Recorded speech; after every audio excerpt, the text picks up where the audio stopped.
Alex Hormozi says that email gets him his highest ROI of any channel that he runs. And in this video, I'm pulling apart exactly why, and I'm going to test it against what's actually working for e-commerce brands. Hormozi quotes get repeated constantly without anyone checking if they hold up against outside of his niche. So I ran his principles against a real client account instead of just taking his word for it. I run Oakhurst Marketing, the agency behind taking male bakes from £0 to 73.4k a month, growing a menswear brand from 26k to 88.8k a month, and tripling Rome Essentials from 53k to 162k a month. Applying this exact framework to a client account drove 144% month-over-month lift in retention revenue. So you'll get the real math behind email's ROI, where his segmentation advice actually backfires, how often to send, the best days and times, how to structure your offers so people actually buy. And so the average ROI for email, depending on the source you look at, is between 35 and 45 return. So that means that for every dollar you spend on software or putting time into your email, you can get like $45 back. Like imagine if there was a stock investment that you could 50x in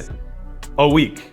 Well, that's kind of like what email is, and people still don't do it, myself included. So what Hormozi is essentially saying here is that email gets him somewhere between a 35 and 40 times X return, compared to something like meta ads where it's like a 1.5 to a 2X return. And that does check out, like it sounds crazy, 35 to 45X return, but the math's actually really simple when you do think about it. You've already paid to acquire this contact through your ads or your content or whatever it might be. So the email, you're just following up with existing reminders to someone who they already know you, they already like you, and they already trust your brand, okay? So the cost of sending is basically next to nothing. Sending an email costs like a fraction of a penny, okay? So, and you're sending it to previous customers instead of trying to acquire a brand new one, okay? You can have one person write an email and it goes to millions. Unlike a social or ad, there's no algorithm that decides who sees it and who doesn't. It's your list that you own outright. So HubSpot ran a really cool research study where they saw that they had an increase. So already insane ROI for email. They had a 791% increase in ROI from email from one thing, which is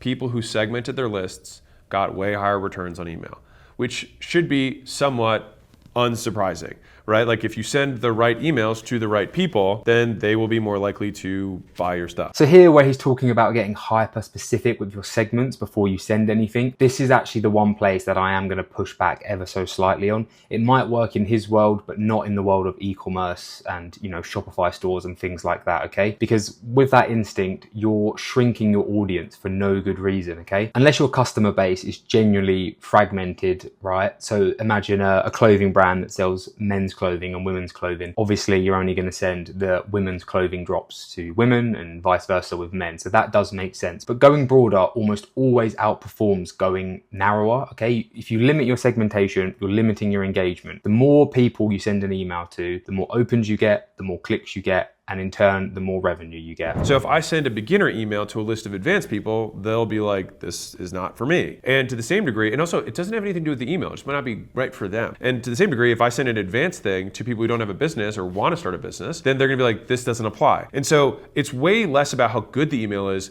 and so much more about who's getting it. And so segmenting the list is basically like if you have any qualifiers on your opt-in, so like revenue, or if they have a business or don't have a business, which are some of the ones that we have in our opt-in process, this allows us to send content that's more applicable to those people. Now on this part, I would actually take it a little bit further than he does. So instead of a generic 10 to 15% off welcome email, I would ask the customer what they're shopping for. So you could set this up through like a quiz funnel on a pop-up form. You know, if you're a clothing brand, you could have your categories and they could select that button as they go through and then receive the welcome offer. And then you could send them a personalized email based upon what they entered on that form, which is something we actually do for a lot of our brands and we see it work really, really well. The reason that this is so powerful is because they're essentially self-selecting their own pain point without it feeling like an interrogation. So it just sets up every future send to be actually relevant instead of generic. If you haven't sent email or you really don't send often, like once every 6 months or something, the first time you send an email, you're gonna have a higher unsubscribe rate than normal, and that's okay. I call it shaking the trade.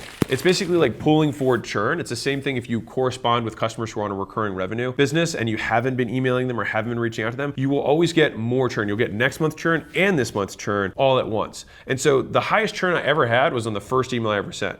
And so it was like just over 1%, which is crazy, right? But now it's like 0.42 unsubscribe rate per email, which is fine. As long as we grow higher than that between emails, that's a good ROI. Okay, so what he's getting at here is that founders are way too scared of unsubscribes, and that's just really slowing them down. I completely agree with this one, okay? Some unsubscribe rate is normal and expected. The goal isn't zero, of course. It's part of the natural, healthy life cycle of just email marketing, okay? If someone doesn't want to be subscribed to you, let them go. Don't focus on the people that want to leave. Focus on the people who are staying, are engaged. That's where you want your attention to go to. If you're gaining tens of thousands of email subscribers or SMS subscribers every single week, but you're only losing a few thousand, it's a good trade every single time. And for the most part, we weren't doing much with that email list besides following up for the initial transaction. And then after that, they were dead to us, which I definitely don't recommend doing.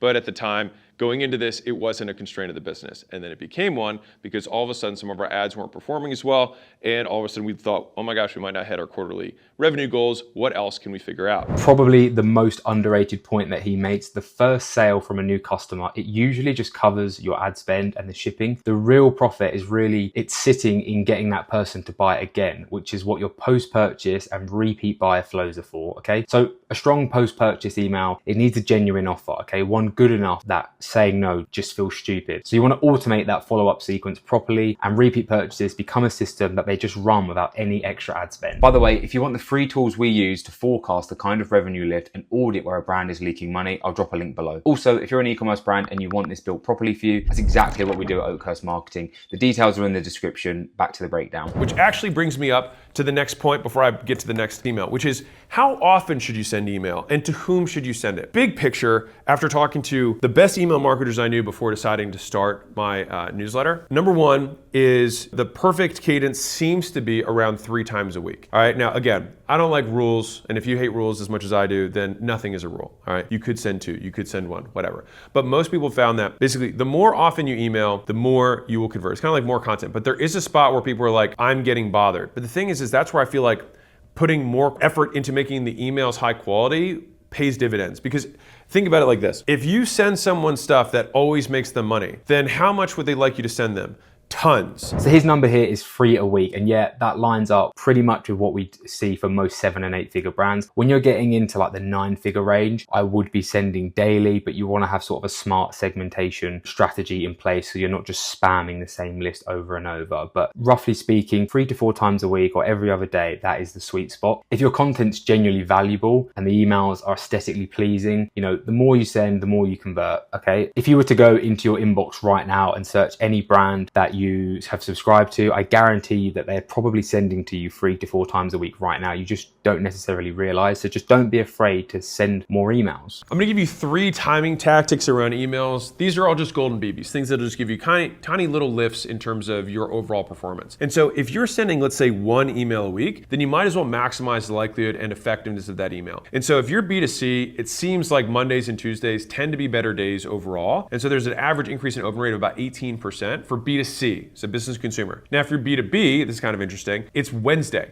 That's actually the bigger lift day. And actually is about comparable to the B2C lift. So I see that as like, there's just a time period for more people that consumers are more distracted, call it, on Mondays and Tuesdays, whereas business people, B2B, are like working Mondays and Tuesdays. Like they get to catch their breath on Wednesday. Now, I could just be adding a narrative to this, who knows? But fundamentally, the stats are there, and this is across zillions of emails. I got that from Neil Patel. He's an awesome marketer. And so he shared that with me in terms of days. What he means here is that timing isn't random, okay? Monday and Tuesday consistently show the strongest open rates for consumer brands, with Wednesday performing just as well for B2B for time of day, late morning, 10 a.m. to 12 p.m. and early morning, 1 p.m. to 3 p.m. are sort of the 2 sweet spots after the initial inbox rush, but early enough that the recipient still has a full day to open it rather than sending it in the evening when there's almost no attention left before bed. What I would just add to that is though, don't obsess over this stuff. It's more important that you're just consistent and you're sending these emails out multiple times a week and you've got a good cadence. Don't obsess over sending at 10 a.m. versus 10:15. Just get consistent and get in a rhythm, and then you could start to A/B test things like 10 a.m. to 11 a.m. and see what works better. How often should you send email and to whom should you send it? Big picture. picture after talking to the best email marketers I knew before deciding to start my newsletter. Number one is the perfect cadence seems to be around 3 times a week. All right, now again, I don't like rules, and if you hate rules as much as I do, then nothing is a rule. All right, you could send 2, you could send 1, whatever.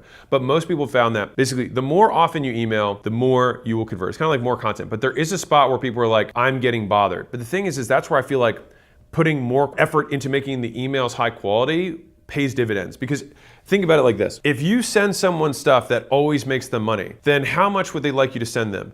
Tons. So what he's proposing here is roughly 4 major sale pushes a year, about once a quarter. You want to do value-driven, non-salesy content, fill in the gaps in between. This tracks with what we do as well, okay? The value builds enough goodwill that when you do ask for the sale, it doesn't feel like a big ask. And it's fine to just ask more than once. A lot of people who didn't buy the first time, they just got busy. A fresh angle, new information recovers those sales far better than any sort of plain reminder. Next tactical nugget, clear CTA. So I'm not going to harp on like, of course you want to have a reason to do it, and you have a reason to do it now, and tell them exactly what they get. Those are, CTA 101. But I think that having basically a continued interest CTA and then have a I want to take action and buy CTA are not terrible ideas to have in an email. And so I'm not saying like, I'm not one of these people who's like, only have 1 link, only have 1 CTA. I think you can have more than 1, but it's more that you only want to have 1 per audience or per objective. Now, if you have 5, then that can get, kind of aggressive overall, but I think 1 or 2, you're safe as long as there's a clear reason that someone would click one versus the other. Okay, last point here, really important. Keep your call to actions clear and few. Do not give one email, 5 competing options, different buttons going to different places. You want 1 clear call to action, okay? A primary action, maybe with a secondary further down the email, but 1 primary action, okay? It's gonna convert far better than a sort of scattershot approach, okay? If you're promoting a specific product or collection, every call to action in that email should just point to the same place. I see too many times where brands send an email and they put like every product and a million buttons because they think they're making it easier for a subscriber to shop, but really you're just giving them decision fatigue. Hormozi's underlying philosophy holds up. Email is the highest ROI channel most brands have, and most of them still underinvest in it, but the value only shows up when the segmentation, flows, and send cadence are actually built and tested properly behind it. If you run an e-commerce brand and you want this built and managed for you, just head to oakhurstmarketing.com and book a free consultation call with myself. We'll look at your numbers and we'll see if we're a good fit to work together. And if you're still not convinced, go watch this video where I go even deeper there.